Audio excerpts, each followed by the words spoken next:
Hey everybody, welcome back to Video Game Target Entertaining Series. Who is Nintendo suing and why are they suing them this week? And we have a big update on the Palworld lawsuit because the Palworld parent company has announced what patents Nintendo is suing them for as far as patent infringement is concerned. And they're also saying what Nintendo is seeking as an injunction, both financially as well as taking the game off the markets. So we're going to be talking a lot about these patents, just how vague they are, and trying to parse out what the hell Nintendo is doing here because it makes absolutely no sense. And just so you know, I didn't plan on making this video. I was trying to get through the weekend without making anything. I did turn 40 this week and we're going out tonight for a big party, but instead I'm in my office talking about Nintendo one more time, so they even screwed me over on this one.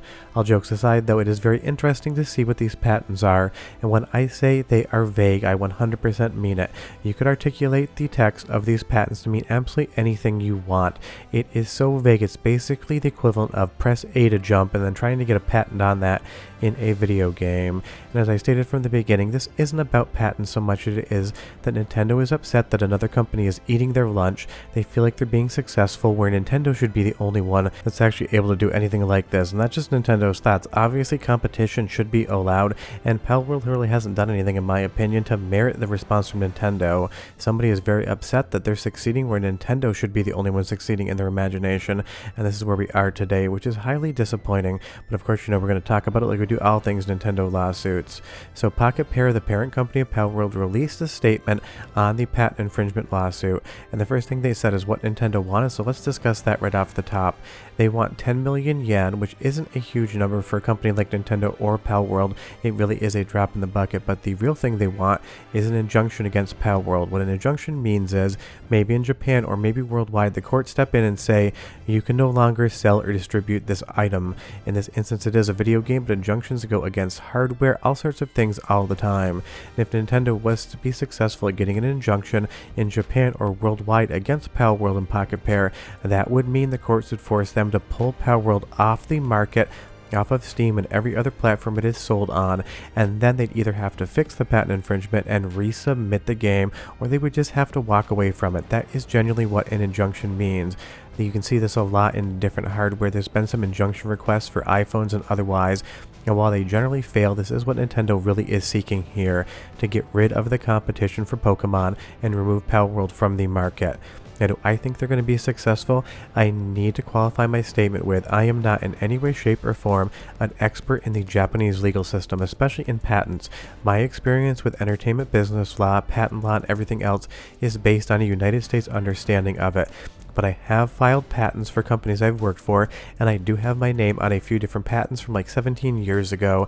It is not in the video game market, but I do understand patent law enough to be able to function in it. With the qualifier, again, I am not a lawyer, I am a filmmaker who just happened to have a very unique job experience. And you'll see here they're going to talk about the details of the lawsuit as well as the target patents. There are 3 patents listed, and all of them have an application date of past when Palworld was released, which is very interesting. You'll see here one on July 30th, one on February 26th, and one on March 5th, all of 2024, and that is going to be very pertinent information, especially in a court case, because the applications were sent in after Palworld existed, so that really puts them in a not very good place to try to argue from in the first place. But really what it is with Palworld was, again, it being too close to Pokemon and Nintendo being upset, and they do reference a ball throwing mechanic in one of the patents, but it is done in such general language you could literally think it means anything. You could take something like Rocket League and say, well, a ball is being thrown into the arena and it's affecting things in front of it, so maybe Rocket League would be impermissible based on this patent.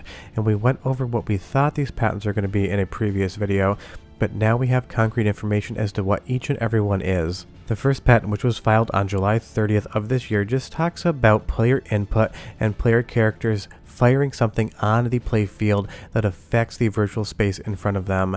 Now you think about that, aiming at a virtual space and throwing something to affect something else.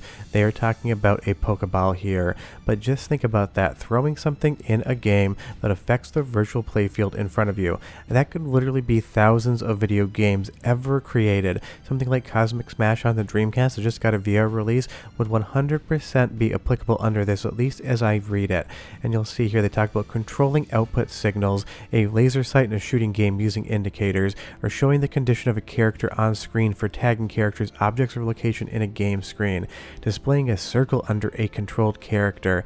This is absolutely ridiculous in my opinion, and again, I do not know how Japanese courts favor these lawsuits. If the biggest, most prestigious company wins them all the time, it really is up to somebody else who understands that better to tell that to you, because I am not an expert in the Japanese court system. But it is so painfully obvious. This is about Palworld's success, and they have succeeded where Nintendo doesn't want anyone else to succeed. The other patent talks about motion of objects in the game world, and then talks about a tire and collision between virtual race cars. I do not know how this second patent referenced even 100% ties into anything that would be in Palworld. It is very confusing, because does that mean that Ridge Racer would be violating this patent? Well, it wouldn't really matter because the game came out before that, and the second patent was filed in March.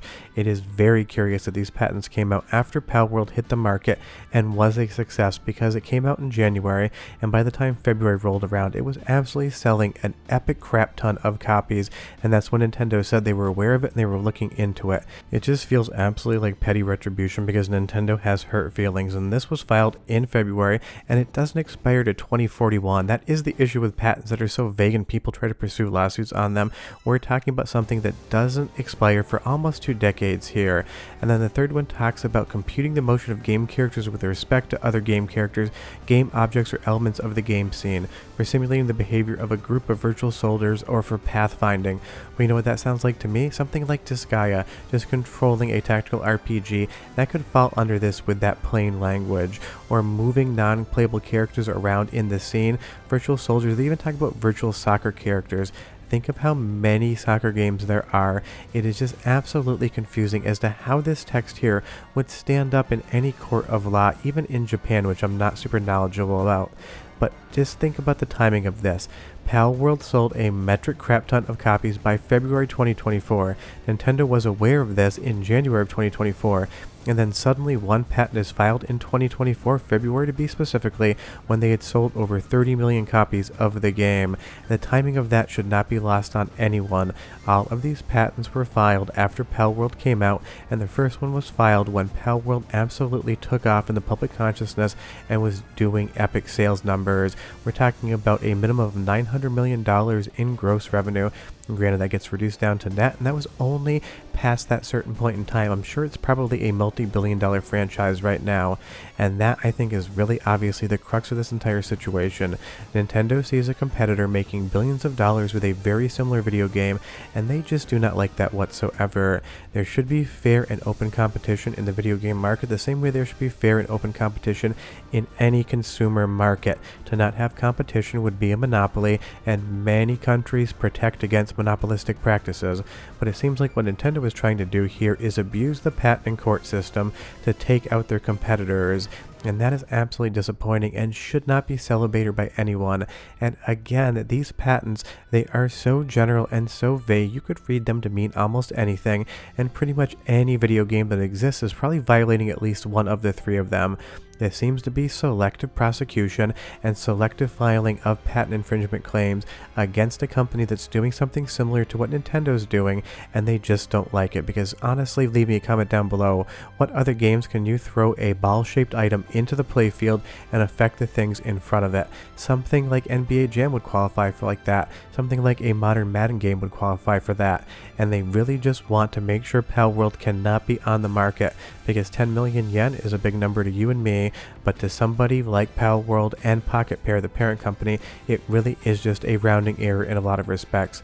And actually having Palworld taken off the market as an injunction item and not being able to sell it in the future, that is absolutely business ruining, and that is what Nintendo is seeking here, to ruin a competitor's business from the top down and make sure that they are not able to sell you this game.